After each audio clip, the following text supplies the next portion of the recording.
Thank you very much. So hello, everybody. Good afternoon and welcome to the HousingLIN Happy Hour. So this week's Happy Hour is entitled Housing for People with Learning Disabilities, Renting Your Own Place. And it is going to be the official launch of the Renting Your Own Place research. So we've got a great set of speakers for you today, which Lois, who is hosting this session, who is chairing this session, will introduce in a minute. But first, before we start, I'm just going to run you through a few housekeeping rules just to make sure this event goes well. As you can see today, unlike our usual happy hours, we're running this session as a meeting rather than a webinar. So all our speakers and participants, delegates are on screen today. So you're welcome to keep your camera on if you wish, but we ask that you mute your microphones to avoid background noises. If you'd like to ask a question, we would ask you to use the chat box, or you can raise your virtual hand and we will ask you to unmute yourself when you can ask your question. So you can raise your virtual hand by using the reaction tab at the bottom of your screen. I will show you in a minute exactly where to find that. And you can also use the chat box to talk to each other. You can make comments or you can share resources if you wish. And you can also, if you need to, you can also enable the closed captions using the CC tab that you can also find at the bottom of your screen. If you have any technical problems throughout this session, you can send me. So my name is Jerome Billeter. You can send me a direct message in the chat box and I'll do my best to help you. And lastly, this event is being recorded. So once after the session, we will be uploading the recording on our website so that you can go back to it. Right. So this is everything I've just told you about. So these are the different functions on Zoom. So you can mute yourself or unmute yourself using this button. You can do the same with the video by clicking on this button. Here you can see who is in attendance, and you can also send them direct messages if you want. That's the chat function that I mentioned. So that's where you would be posting your written down questions. And here that's the caption. So if you need captions, if you just click on it, this should be automatically translating our conversations. And this is the reaction bit which I mentioned if you want to raise your hand to ask a question in person. Right. Here you can see you can change the way the video is shown on your screen. So you can have the speaker view active, so you would only see the speaker.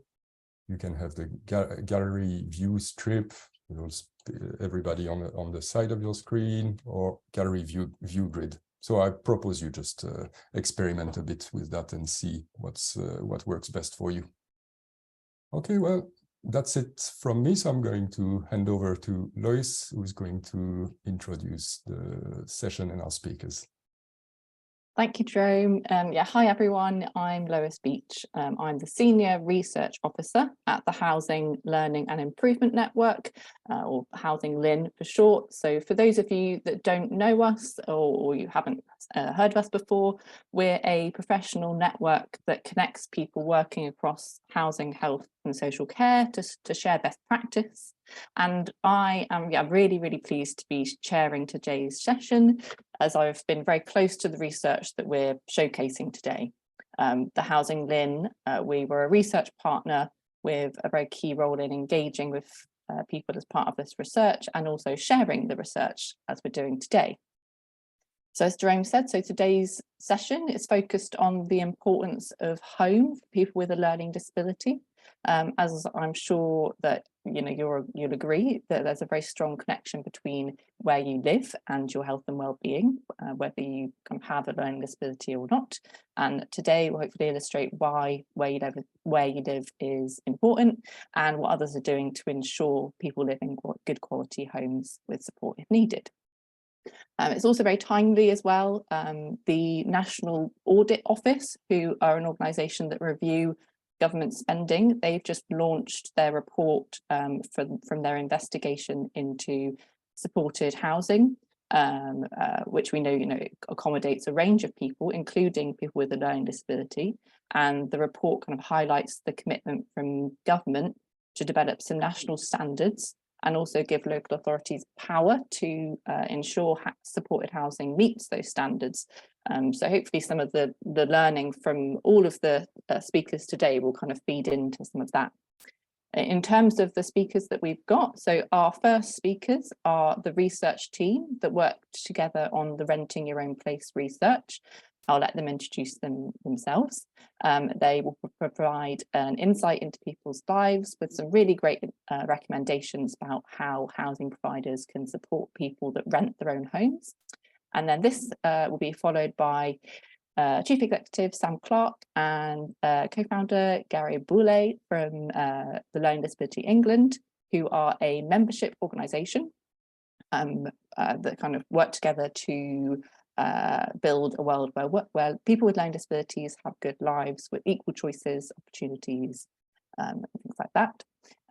They were also partners as part of the Renting Your Own Place research, and their presentation today is going to focus on the Good Lives framework. I'll let them talk to you about that. And lastly, we've got Rod Duggar. So he's the Director of Housing at Golden Lane Housing.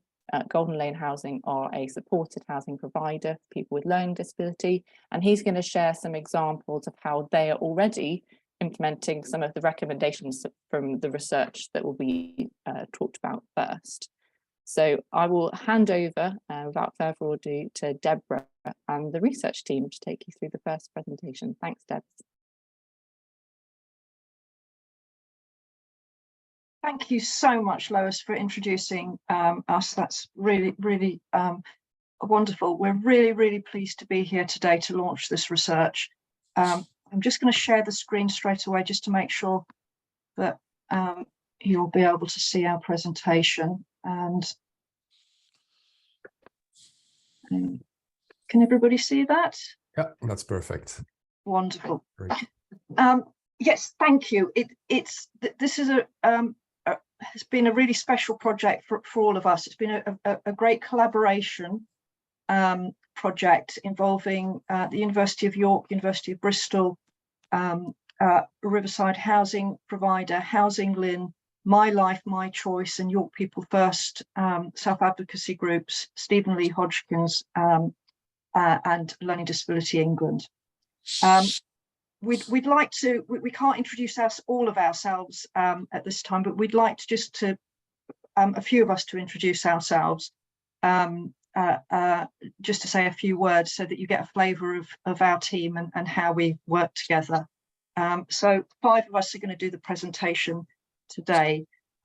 So my name is Deborah Kilgar, and I'm a senior researcher at the University of York, and it's been my pleasure to put together some of this research and write some of it up and work with my colleagues.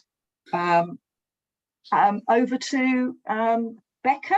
Becca, would you like to say just a few words to introduce yourself? We'll just go around Becca, Paul, Andy and Stephen. Hi, my name's Becca. I'm the chair of York People First.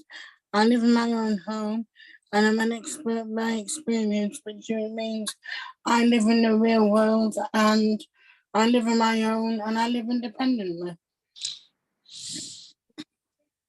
Thank you, Becca. Is Andy there? I am, yeah. I'm Andy from York People First. I'm the treasurer and I've been in my flat 20 years and I'm proud of myself. Thank you, Andy. Paul, are you there? Yeah, I'm here. My name's Paul. I'm the odd one out from the Yorkshire. I come from Oxfordshire. I run People in Disability in Oxford called My Life, My Choice self-advocacy group, and I was part of the University of York of this research, and I really enjoyed working with the guys. Thank you, Paul. Stephen? Hello everyone, I'm Stephen. I'm in York, and I am like I'm a doodler, and I do like community art stuff, but I also support York People First. Yeah, so hello everyone. That's brilliant, thank you. And you on the photo, you'll also see Sam Clark, David Abbott, Lois and HAPPI Hour also, who are here today. We'd like to start by saying a little bit more about the way we did the research. And Becca, are you okay to say a few words about our advisory group, please? Yeah, the researchers thought about how about doing a housing reference research group and how people with learning difficulties. The reason why I say learning difficulties is that I'm not social model of education. Social model of this, whatever it is. No, we're human beings, and Debbie, the research group, got in contact with us to find out who lived on their own and things, and then they got in touch with Paul as well, because they wanted to know what it was like for people with learning difficulties, and we all got together and to start thinking about tenancy and the contracts you sign, which was fine at first, but then you think, hang on a minute, why isn't it accessible? Because we made a booklet on how, because we said we want things easy to read ourselves, and we got together and we came up with these ideas about having a little booklet so that we could write it down, and we came along with a booklet and little cameras. That was interesting, quite hard, but interesting. But so then the researchers knew what it was like for us to live independently. Brilliant. Thank you, Becca. The advisory group, Becca, Andy and Paul advised us at every stage of this project. It wasn't just a lip service. No, absolutely not. Really important. And Andy's going to say something in a moment about the booklets, but we'll just give you a very quick overview. Unfortunately, there isn't enough time to go into all the research, but you will, Lois and Jerome will follow up with links to the websites where you can find all the research from tomorrow. But just a little bit about our research. Paul was going to say, Paul, would you like to say what we tried to find out? Yeah, now what we can find out from people with learning disability, who rent their own home, what sport they had, and what they get better.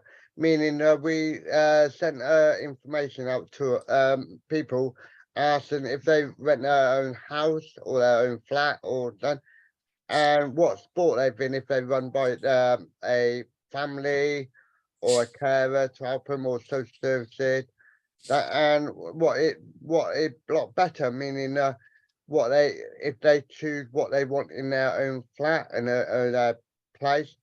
And it's really hard, and we sent out cameras and people, we took photographs of them where Andy would go to that over a minute, and we got some good feedback. We done it ourselves well.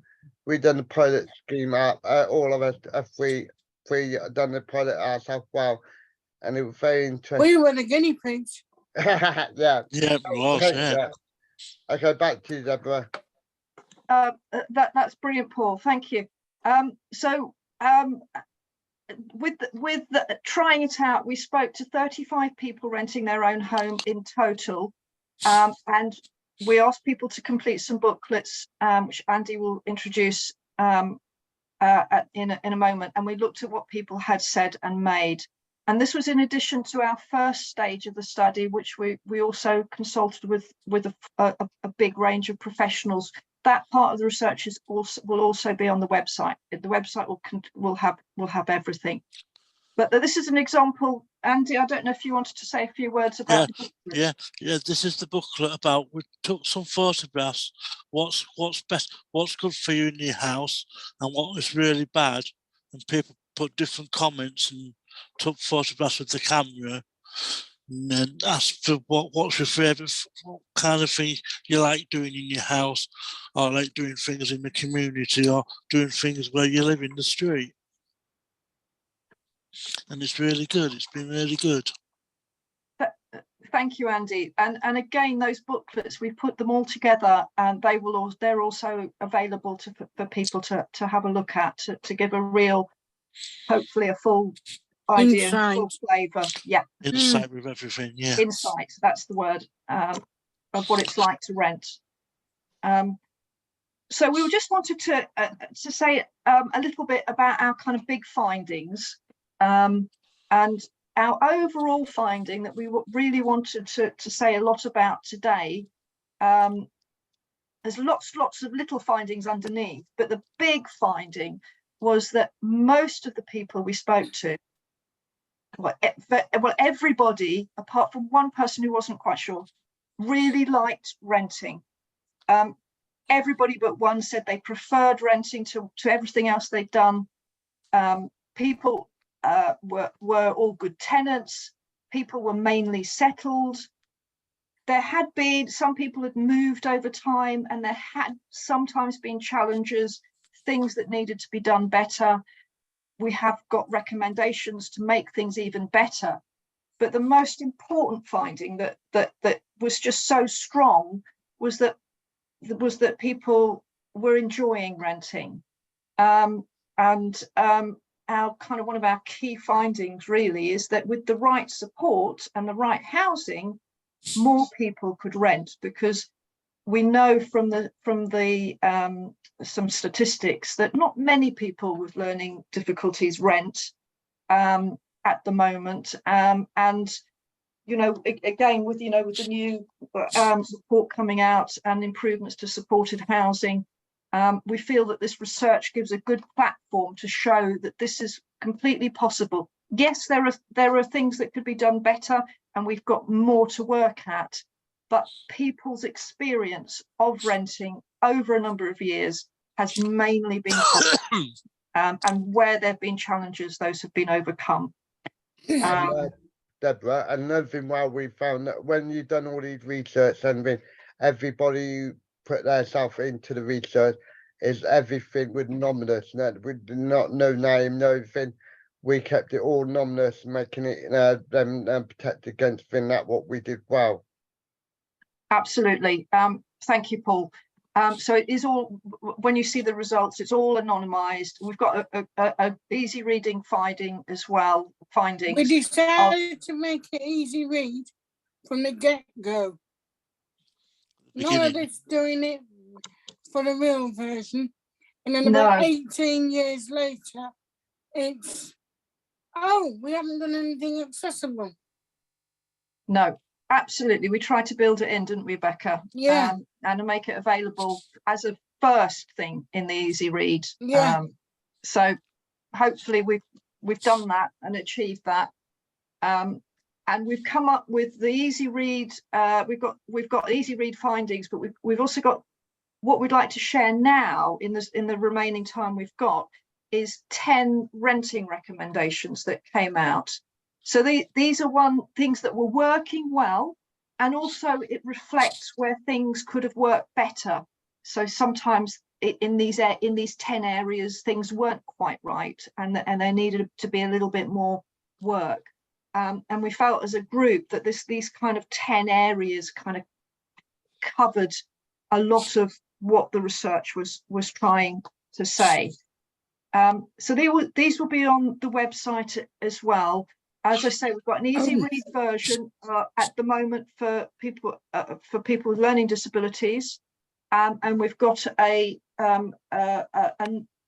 another version for landlords for people with learning disabilities. We're also hoping to do an easy read version of the landlord document as well. And we'll just go through those 10 very briefly now. And Stephen has kindly agreed to take us through them sort of very quickly. So very quickly, so I'm going to read these out. Thank you, Stephen. No problem. So kind of there's, as Deb said, there's 10 key recommendations. So I'm just going to read them out as you see them. So and these are split into two, one from a tenant renter perspective and one for the landlord. So first issue is about choice and ensuring that there is kind of meaningful choice in housing, and for tenants particularly kind of knowing to ask and having being able to ask about housing options. What do we have to do? Who's clicking? That's it. Excellent. So the second point is about kind of support and ensuring that people kind of are getting the right support when they move in. When you say that, Stephen, there's nothing. You don't get a leaflet on to say who would support you, like MENCAP or Will Ford or UBU. There's nothing. Yeah. So yes. I mean, there's lots of varied experience around this as well. So so in terms of support, key issue is about getting support in place for people to move and to help with the tenancy if needed, and for landlords making sure that your tenants have the support they need, and that there's a whole range of support support things, and the system's quite complicated, and sometimes it's complicated to ask it, and we know particularly in social care, a lot of this is rationed, and there's a lot of kind of eligibility that people have to kind of prove, and that can be a barrier for lots of people with learning difficulties who are not seen as having needs, but really they do have needs in that respect. So if we can move on to the next point, which is about good quality housing. So kind of, this is a given really that, homes should be decent standard and repairs should be done quickly, and landlords, need to kind of be making sure that these are that the homes are decent and the repairs are done promptly. The fourth point is about kind of good locations and ensuring that properties are well connected and safe for people. So that's really really important for people to kind of feel connected and for their well-being to kind of be part of the communities in which they know and love and have connections with. Affordability is obviously really important, like rent should not cost more than your benefits, and people need support to kind of make sure that they're not getting themselves into arrears and that those are sort of managed. And, for landlords, and this is crucial for everybody, is about providing affordable rents. Easy read information, and I know there'll be a lot of people here that know about this firsthand, but being able to ask for easy read. Where do you get it? Yes, and knowing your rights within that as well. So this includes your tenancy agreement, and landlords making sure that they do provide easy read information for every document that people are being asked to sign or understand about their property and their tenancy within that.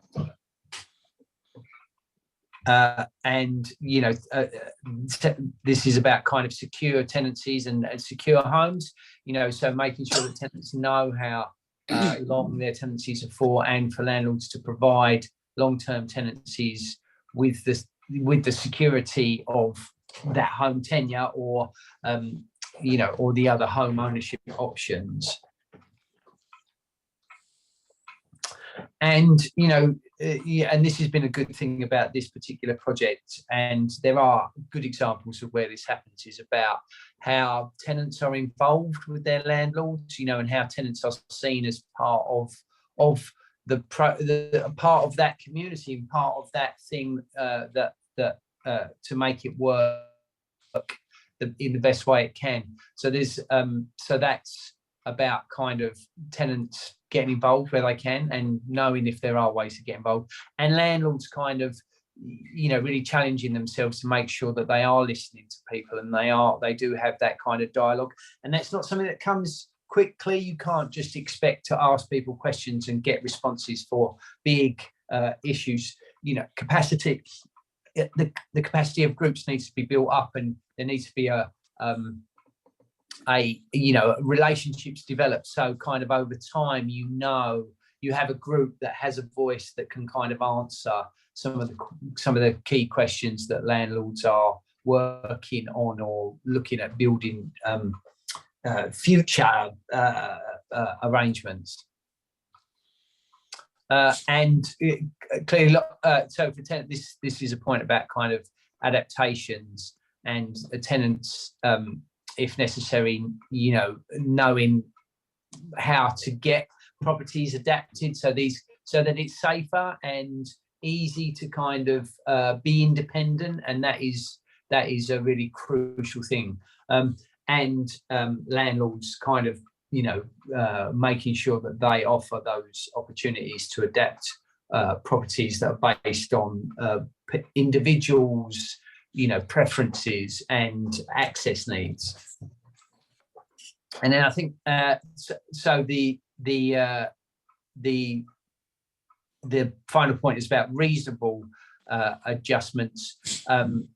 So kind of making sure that people can ask for those and understand what they mean for individuals, because they can be very different, and having the confidence to speak up about those kind of things as well, knowing that kind of if you ask for your rent statement in Easy Read, that will be taken seriously, or if you need somebody to telephone you and tell you about that you can have that.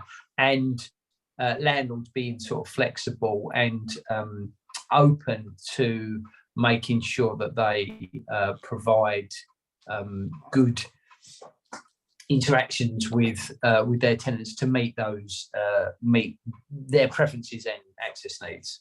So I think that was it from me. So thank you. Thank you, Stephen, and thank you all for listening. That hopefully gives you an idea of our key recommendations. As I say, the reports, more information is available on the website, and that will go into detail of how far we've got with some of these recommendations. For example, as Becca was saying earlier, and Stephen also, you know, Easy Read, for example, information is still very, very poor, whereas the experience of people in getting good locations, for example, was better for the people that we spoke to. Yeah. But together, we hope those 10 recommendations are of some value in terms of the wider debates in this really, really crucial area. Thank you for listening, and we're obviously ready to take questions as well. Thank you. And plus we launched it in York, and we launched it in Oxford. We're doing another launch in Oxford, where I come from, and we've done it in York and the other one now. Absolutely, yes, that's very. So we're doing in-person launches as well in September in Oxfordshire, and we've already spoken at the Learning Disability England conference in York, and hopefully we're going to speak in lots of other places too. Well, thanks everyone. That's really, really helpful to have that kind of oversight of the research. I've got some questions that were put in the chat box that I'm just going to read out. So 2 which are sort of on a sort of similar theme. So where we've said that most people like renting, one of the questions is this in supported housing only provided by local authorities? And another question is just saying, as opposed to what does that mean, as opposed to still living at home? So just ask that question to you guys.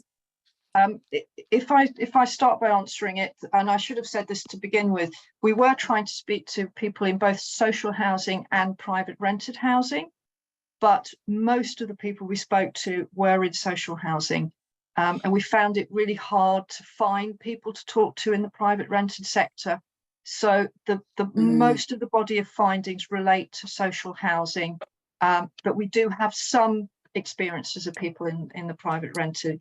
And in terms of people's backgrounds, it was people spoke about a range of different accommodations that people had lived in: family home, different kinds of residential care, different kinds of supported housing, group living,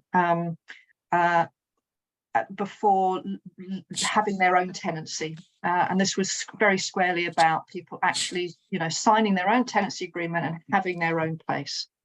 Thank you for those questions. Thanks, Debs. We've got some other questions in the chat box as well that I'll read out. So one of them is just saying, do we speak to people with autism for their views as well? Debs, I don't know if you want to come in initially. We recruited people through mainly through self-advocacy groups, often through the Learning Disability England networks, but also more widely. And we asked people to self-define to be part of the group, and we didn't actually ask in detail how people, if people had particular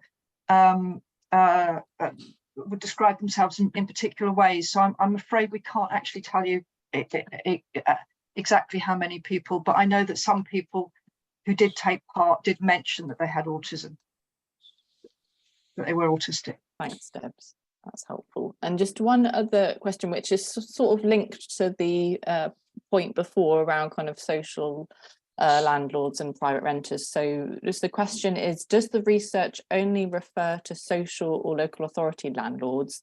And I guess this is a comment now, is she's not sure private landlords, of which there's a lot in London, would look for easy read or make reasonable adjustments.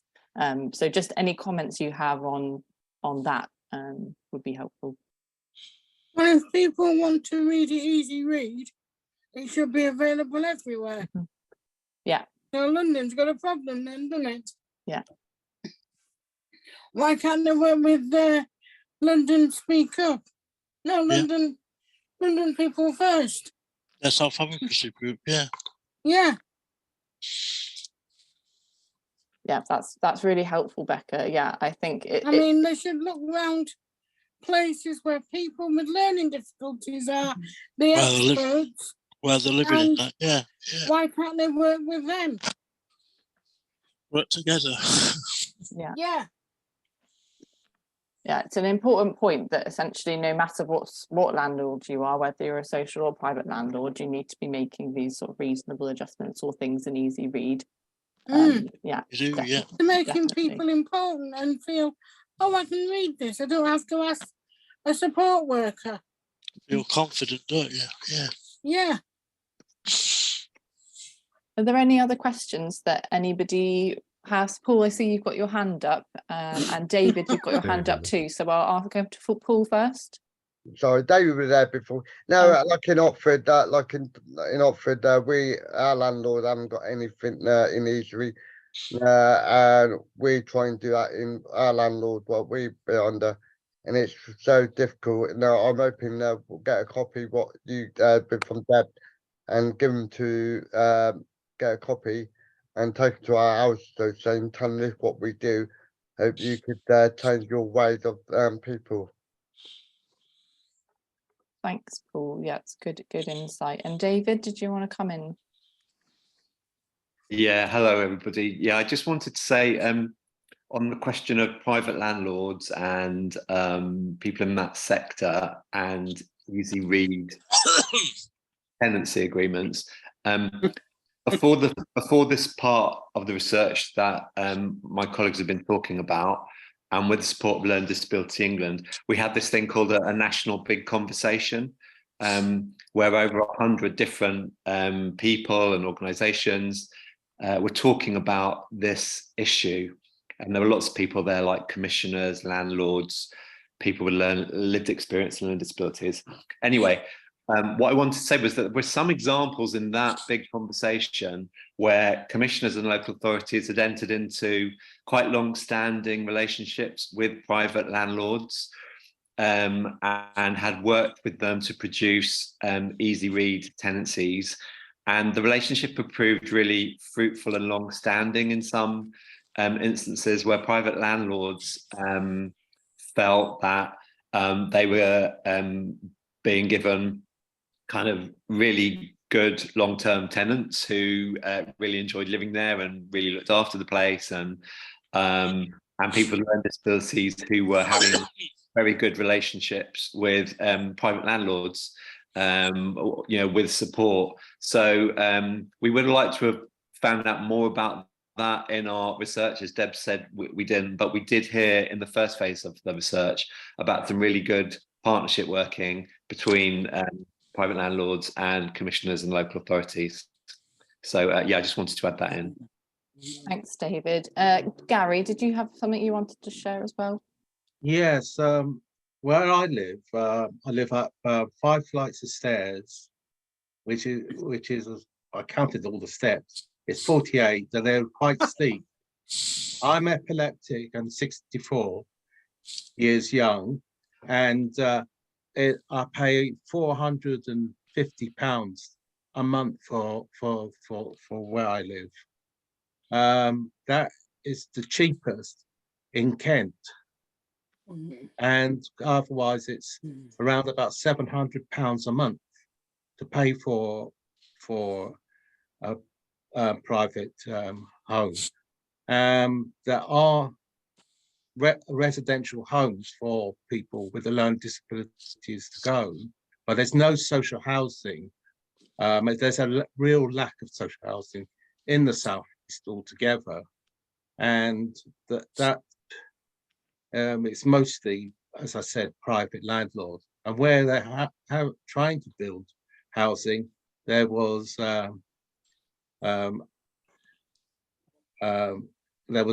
anti-housing lobby. They didn't want people to build housing near where they live and all that, in case their property goes down. And the amount of money I've paid for since 2012, I could have paid the mortgage.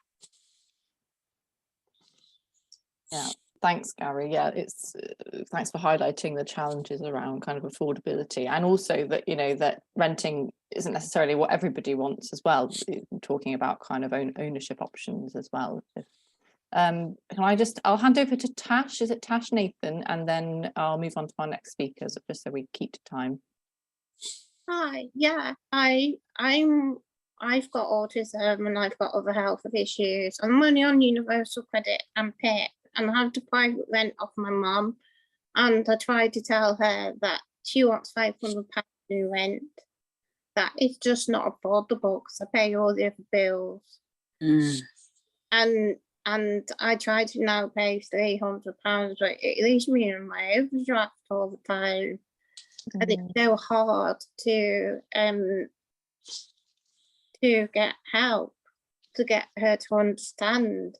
And I was told, because I'm private renting off my mum and it's a family member, that I wouldn't get any help, like from the housing benefit. So it's really difficult.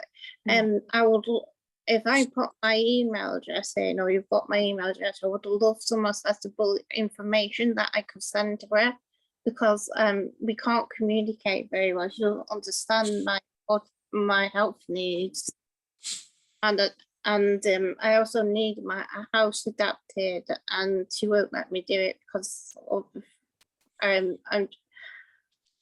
I'm scared to sign the tenancy agreement because I just can't afford the money.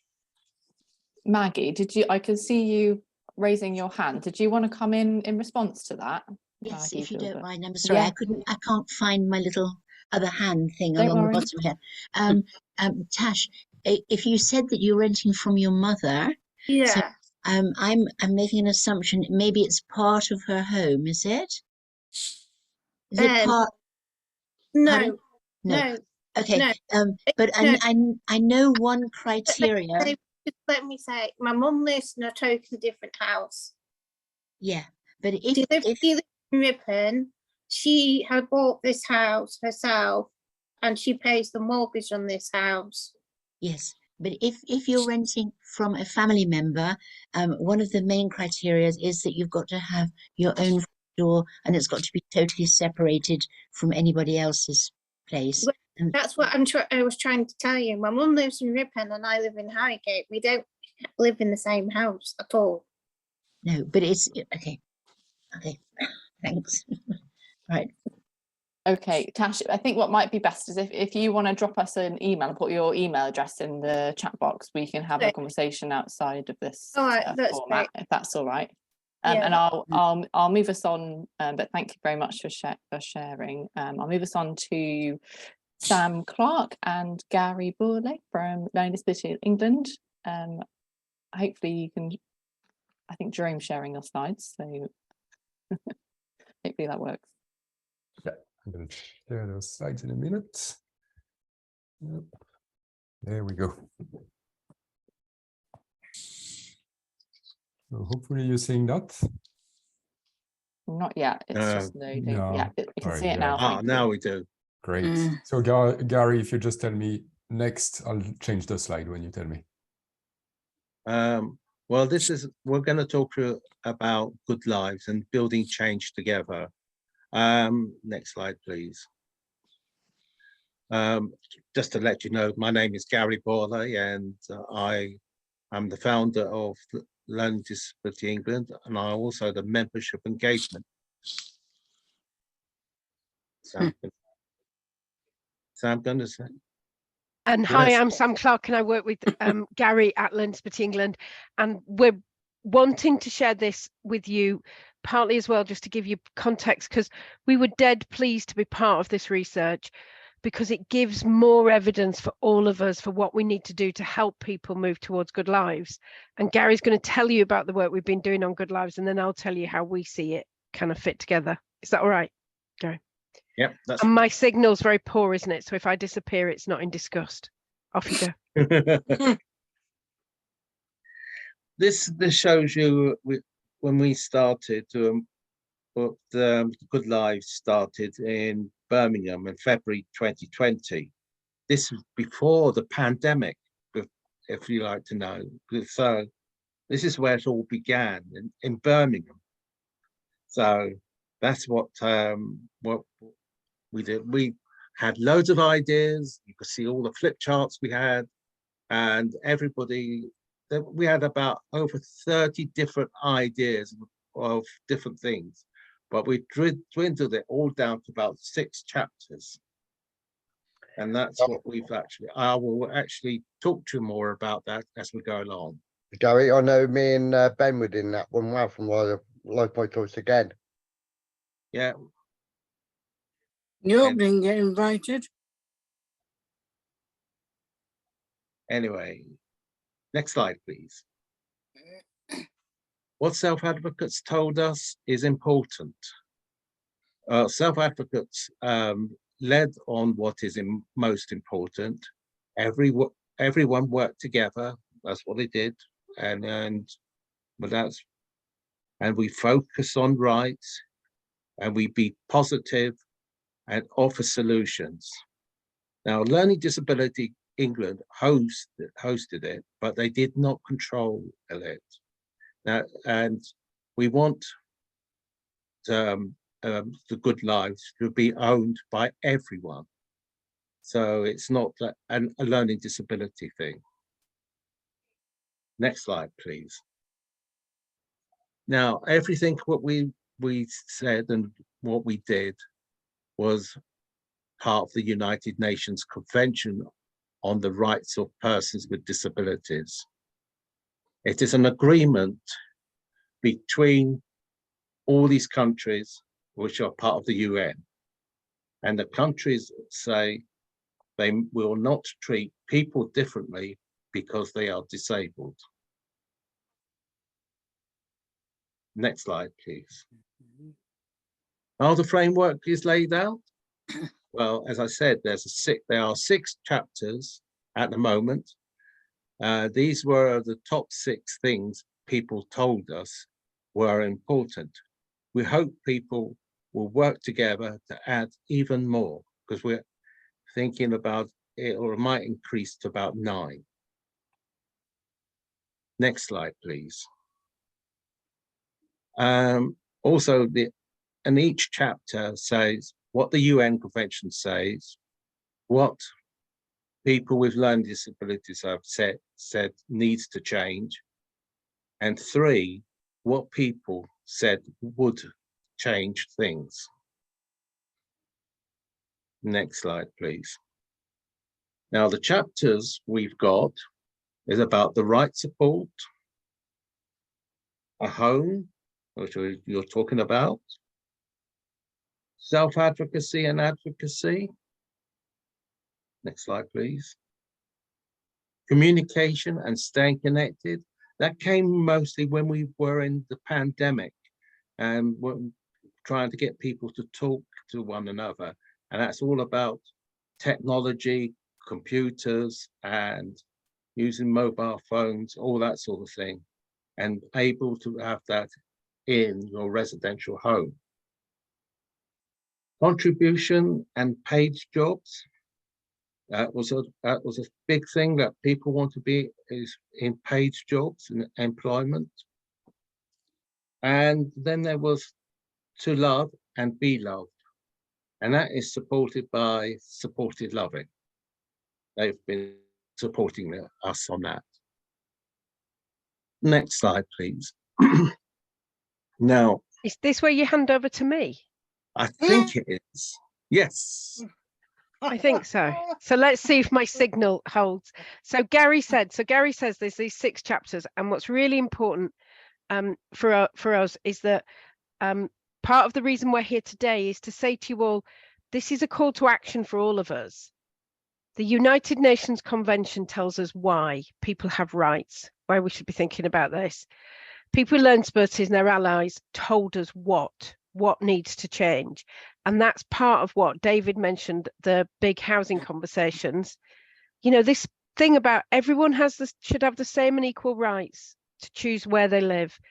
We know that there's lots of challenges about housing in different places, but actually people with learning disabilities don't even get the same choices as their non-disabled peers often. So, you know, it's about ensuring that they get the same rights. And the law needs to work better for people, and we need to do more to help people be in their community and out of places. And that's some of the things that people with learning disabilities told us were really important. But also the other thing about Good Lives is it's about actions that we can all take. So we were led by people with learning disabilities voices. What they say matters is at the front of this. But actually, we all have a role to play in making this happen. Housing providers do, the government, support providers, community, organisations like Learning Disabilities England that can campaign, we all have a role. Can I have the next slide, please, Jerome? So at the moment, the Good Lives chapter has some ideas in it based on what we heard from those big conversations and the early part of this research, but also from people like the Learning Disability and Autism Housing Network, and I think Rod's here from Golden Lane, who's their chief exec chairs it, is going to talk in a minute. We absolutely, you know, the Good Lives chapter says to us, start thinking about people having the right home for them. And that will be different for everybody. And that being properly about the person being in control and building it. Also, it talks about how we need to get rid of some of the legal barriers that stand in the way. So there's loads of different practice about tenancies and the law and people's ability to decide about their tenancy. We also, in the big housing conversations, suggested that an important thing would be about creating a national standard, saying what housing rights and options people have for housing. And I think the supported housing bill is looking at something similar to that around supported housing, isn't it? So it might help with that, but it won't help everybody, because what Good Lives is about is saying that all 1.2 million people with a learning disability, we should be helping everybody kind of have that equal chance, that equal choice as their non-disabled peers, and not everybody will live in supported housing. So we think we need to keep thinking about this, about home, and that's why it's called the home chapter. And then we also talked about people really need to be able to, you know, there are different actions we can take to make sure that people have the resources, the skills, the chance to understand what their choices are. Next slide, please, Jerome. So we have some actions, and I guess we're really glad to share them today to go, what can you do to help make this happen? So some people are writing to their MPs about this idea of a good life for people with learning disabilities. We're sharing examples of where it works. So some of what this research found, we hope will go in the action bank, which is the action bank is people's examples of what's working. But we're also going to keep this live. So like Gary said, Learning Disabilities England hosts it, we don't own it. And we're really up for any of you using it how you want. But if we want it to be something that we keep adding to and learning from, it's not a book. It's not a report to go on a shelf. And that's why we're kind of hoping that lots of what's been found through this research will be part of the action bank and be part of Good Lives, that it helps us all know what we need to be working towards so that people do have the chance to create a home that works for them. And I think that's my last slide, Jerome. Yeah, it's just there if people want. But I think that's us. Oh, Becca, did you want to say something? I'm just looking at it. Some were good pictures, but the second page wasn't. And how do you get involved in all this action bank and actually speaking to people? Because we never got spoke to, did we, Andy? Oh, no. Becca, I can talk to you about it later, but I think you did. You were part of some of the meetings, and as Learning Disabilities England members, you get all the information. So, but we can pick that up afterwards. Honestly. Yeah. Thank you both. If anyone's got any questions, feel free to just sort of chip in or raise your hands or put any questions in the chat box. I've just got one question from myself. So I just wondered, Sam or Gary, so just wondered whether, what do you think some of the challenges might be in delivering some of the goals in the Good Lives framework? What do you think some of the barriers might be? And how? Well, if we can all send a letter to our IMP, get them interested and get it all said into the Parliament, we hopefully get a lot of backing that way. It's something that that is what we need to do.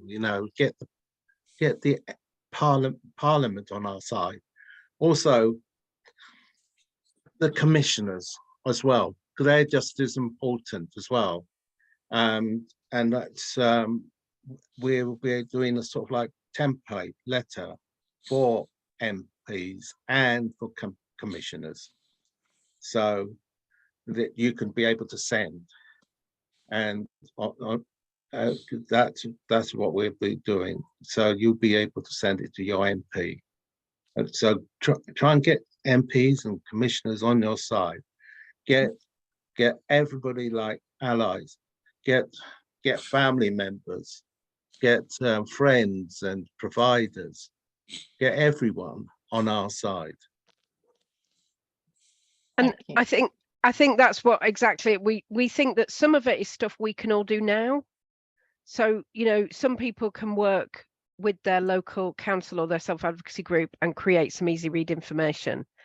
And some of it requires us to lobby government, and some of it is things that we can maybe do if we work with others.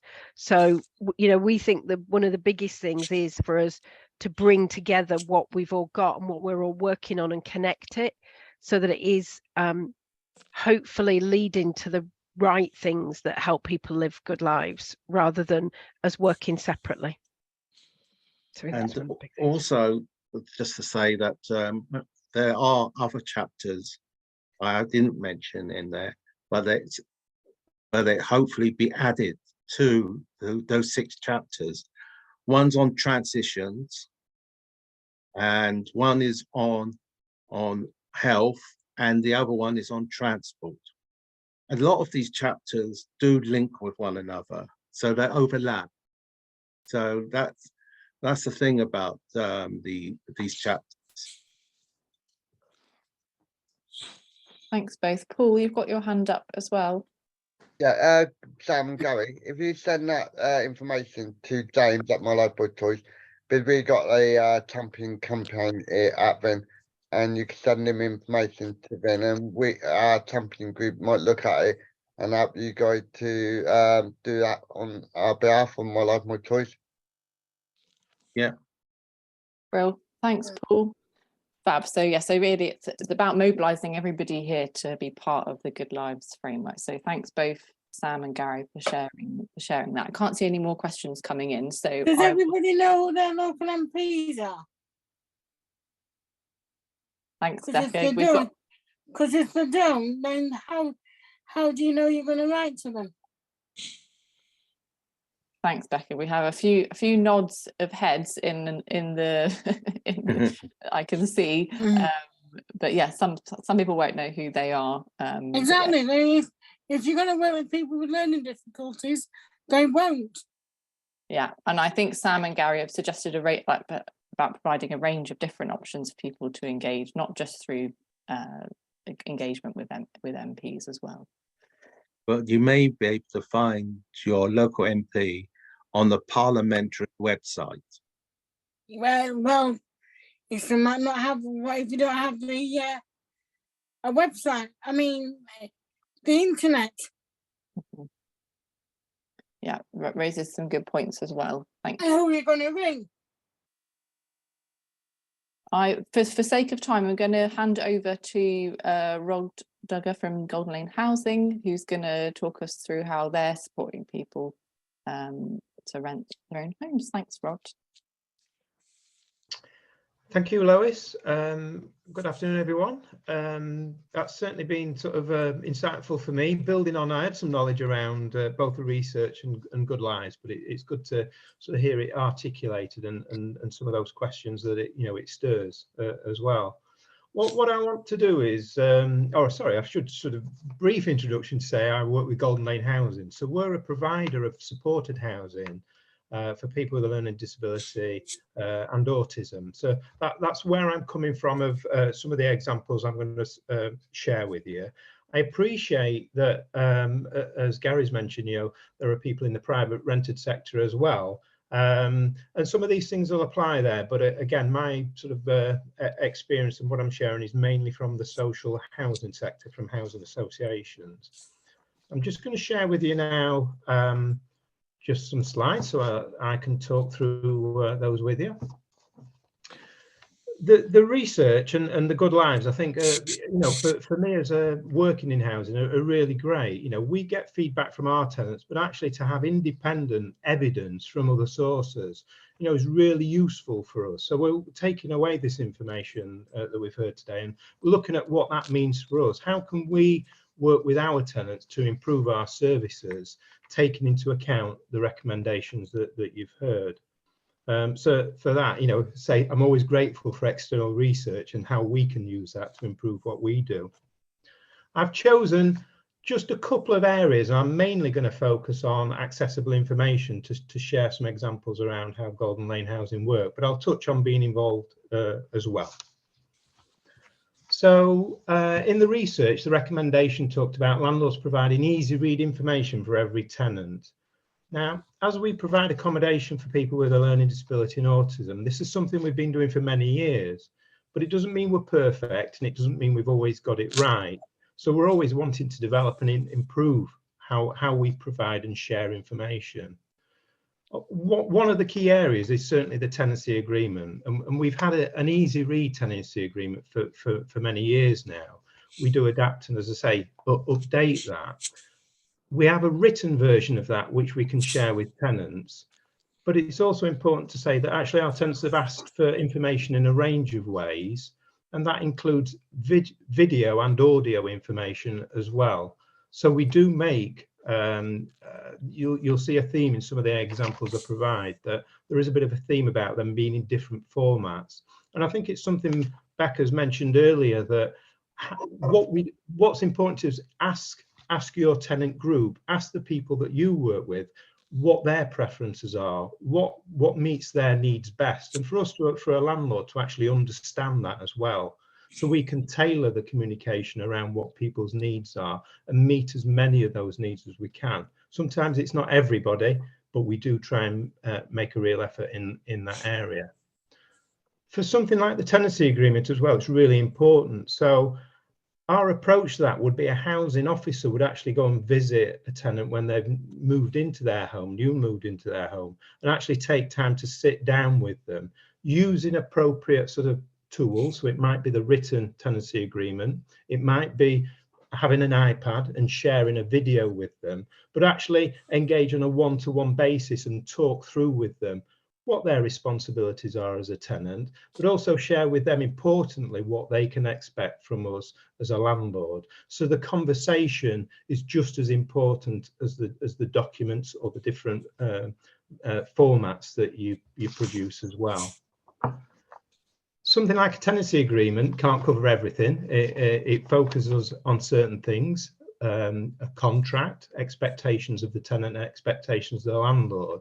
So it's important that we've got other information around the tenancy agreement that helps tenants understand what they can expect from us.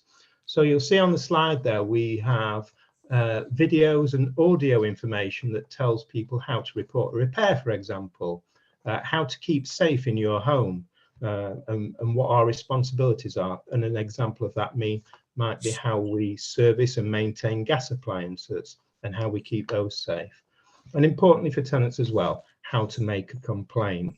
So it's not just around a tenancy, an easy read tenancy agreement, it's around other supporting information that might look at specific areas of having a home and renting a home.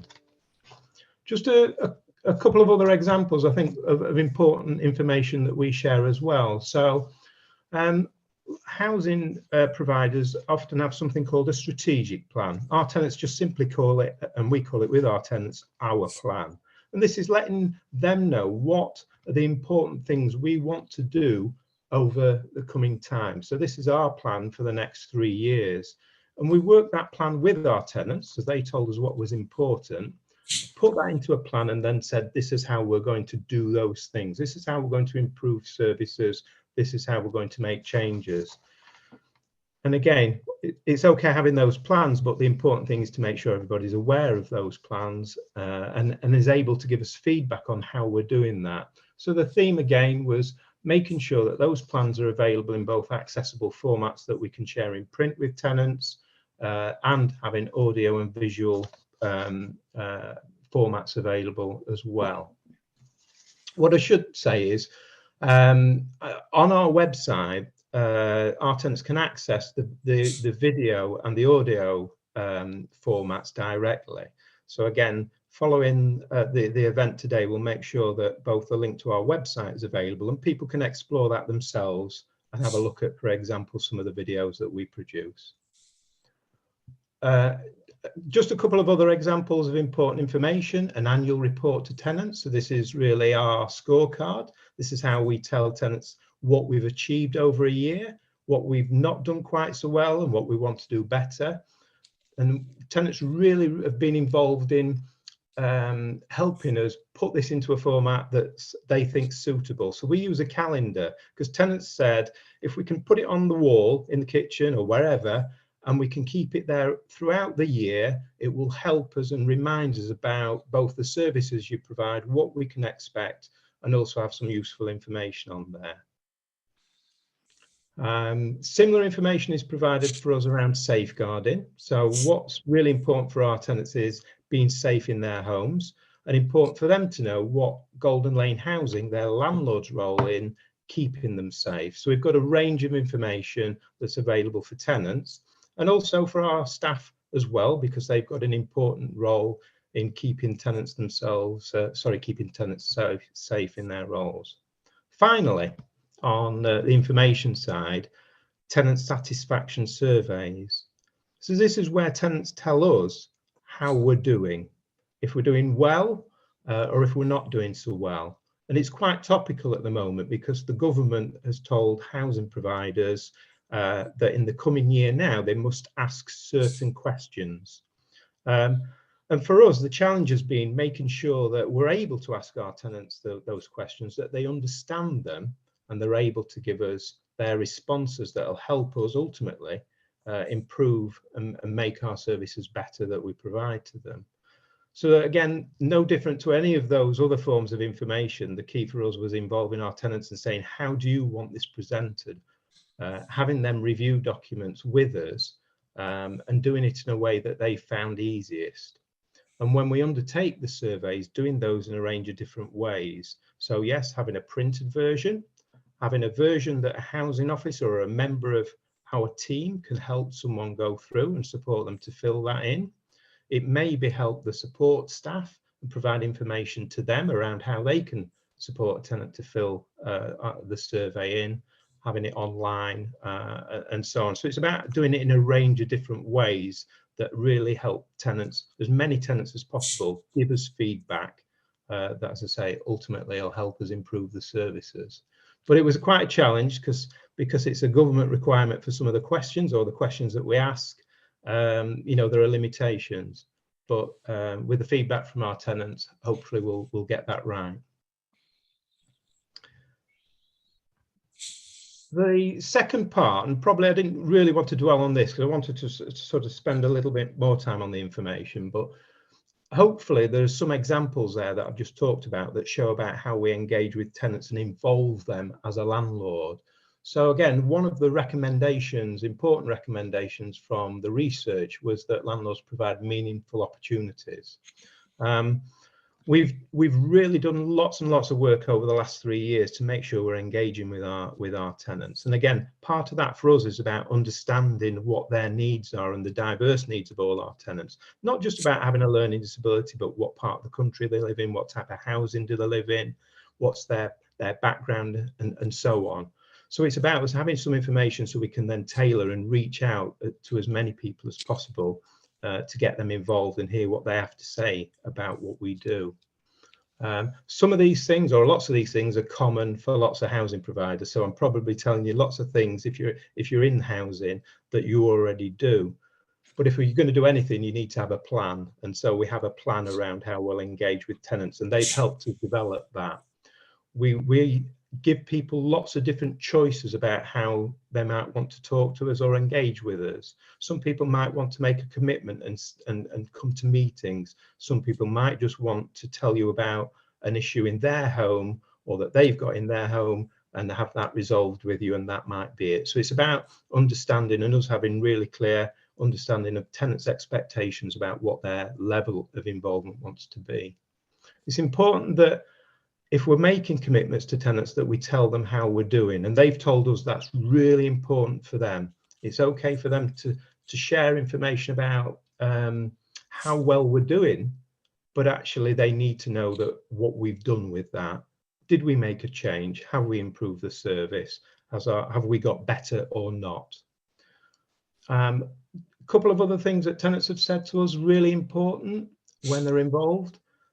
They find committee meetings and formality confusing, agendas and so on. And they want things really to be clear and simple for them. So what we've done is we've built some really good relationships with our board of trustees. These are the people who make the key decisions for Golden Lane Housing. And we've done that on an informal basis. So think just simple coffee catch-ups and so on. So we're building a real relationship between tenants and the key people who make the decisions at Golden Lane Housing. Just move on to the last thing there, just to give you a little idea of some of the things we've done in the last year. So we've really stepped up, we think. Tenants are telling us we're doing much better. And just an example of their commitment to be involved with us, 745 hours of volunteering. That's a real commitment for our tenants working with us ultimately to improve the services that they receive. That's a very quick fly through. Happy now for any questions. And as I say, certainly we can follow up with information either directly or links through to our website. Thank you, Lois. Thanks, Rod. That's a really, really insightful view into kind of what you're doing to kind of support your tenants. So we'll take some questions now. I think, Paul, have you got your hand up? Did you want to ask something? Yeah, Rob. How many places you got in the where you are? How many tenants? And I'd love to if Lewis send me your information, your video, and your website. I would love to have a look. And just really good information you gave us there. Just wondering how many tenants you got in the and how big your business is. Thank you, Paul. Yeah, we work across England, Wales and Northern Ireland, and we've got about 2,500 tenants. So for people with a learning disability, that's quite a large proportion in social housing, but in a broader sense, there are many housing associations that have more tenants than us, but it's 2,500. Thank you. And I'll if Lewis send me your thing, I will look at your videos and that when I can then. Yeah, no problem. I'll do that, Paul. Brill, thanks. Yeah, Rod, it sounds like you're already doing so much to kind of engage with your tenants, but I wonder whether is there anything that you kind of want to improve? Are there aspects of kind of engaging with your tenants that you want to improve on? Yeah, and again, it's from listening to our tenants. I think these are common points. You know, that it's not as a surprise to us. So two key things our tenants have told us: to do repairs better, and I say that may be a common theme for lots of landlords, but it applies to us, and our tenants have told us that really clearly. In lots of ways, both do repairs quicker, improve the quality of repairs. The second point is around how we communicate with people, but not necessarily around the things I've talked about, information. It's more that direct one-to-one relationship with tenants, that when they contact us around any inquiry, to be really clear about what we're going to do and how we're going to follow up with them personally about the inquiry that we've made. Do that promptly, courteously, and hopefully find an outcome to what they're asking us. So it's around those two things. Repairs really matter, and we want to improve and get better on that. And we want those personal relationships when we're dealing with individual inquiries to be improved and really be first class in that area. So that two really clear messages from tenants. Fab, thanks, Rod.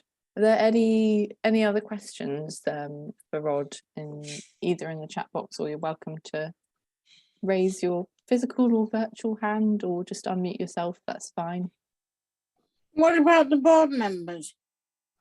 The board members get to work with the tenants. Yeah, yes. And how do they work with the tenants and make an easy read? Yeah, Becca, the board members and the tenants have expressed to build their relationships very much closer. So as I said, you know, they've started not just meeting in a group together. So there are formal meetings organised between tenant representatives and boards. But what they've said is outside of that, they want to actually get to know each other. So we have these coffee catch-ups. Each year, the board members and our tenant representatives also sit down and review how we've done in the year that's just gone, and look at the most important things that they want to focus on the year going forward. And they do that each year, and they agree those things together. Okay. And Rob, another thing, are all your tenants or you're on the board, are they all got learning disability, or are there a few people not with learning disability? Like our charity, we run by people with learning disability, and we are members and that kind of stuff. And do some of the tenants get paid for doing their job, or they do it all voluntary? All our tenants are people with a learning disability or autism, Paul, and they do their work voluntarily, as do our board members. And we're very appreciative of that. Fabulous. Well done there. Well done, brilliant. Well, I can't see any other questions, but did any speakers want to share anything before I draw us to a close? Feel free to. How do you, Lois? How are you gonna? We've got a couple of friends who live at home with their families. Andy. Yep, go on. Yep. And I know we looked at people who are moved in independently, Epi and Debbie. But I'm thinking about people who live with their family who might live one time on their own, but then have some circumstances. Can we ask those people? Or are you just... Yeah, I think it's, do you mean as part of the research? As part of the research. Yeah, so I think the research has now come to, well, it's now come to an end. So unfortunately, we can't put that into this research, but I'm sure there'll be other opportunities for other people to be involved in future research. I don't know, Debs, if you want to come in there. It's a very, very good point. And our research was in a particular area. Gary also mentioned that there are several universities working on housing, and we're hoping to get everybody together to try and come up with where the gaps are. And I think, Becca, you've just identified one of those gaps in terms of... I mean, yeah, it needs some work on that. Because it seems like we're missing out. Yeah, so highlighting a need for research where people... behind our back, it's not behind our backs, but it seems like it is. Yeah, and I guess there's, you know, there is actually the majority of people with learning disability probably do live at home with sort of families, so it'd be good to kind of have those views as well. So yeah, that's sort of just shining a light on kind of other research that's needed. So thank you, Becca, and yeah, we can kind of, as researchers, kind of take that forward. Andy, do you have your hand up as well? I do, yeah. I want to say thank you very much for inviting us. I've really enjoyed today, and it's really good experience. Thank you. Thank you. That's really great, Andy. And on that note, I think I will draw us to a close. I thought I'd just let you know that we've got happy hour next week on the 16th of May, which is quite nicely titled Build Better and Beautiful, which is about kind of regenerating new homes. So not specifically for people with learning disabilities, but kind of wider than that. That's sponsored by a solicitors firm called Winkworth Sherwood. But this has been a really, really useful session. I hope it's kind of stressed the importance of home for improving health and wellbeing to everybody. And yeah, I'm really, really pleased that you've all been able to join us past 5 o'clock today. So have a good rest of your evening. And yeah, thanks for joining. Thank you. Okay. Bye. Bye. Bye. Bye. Bye. Bye.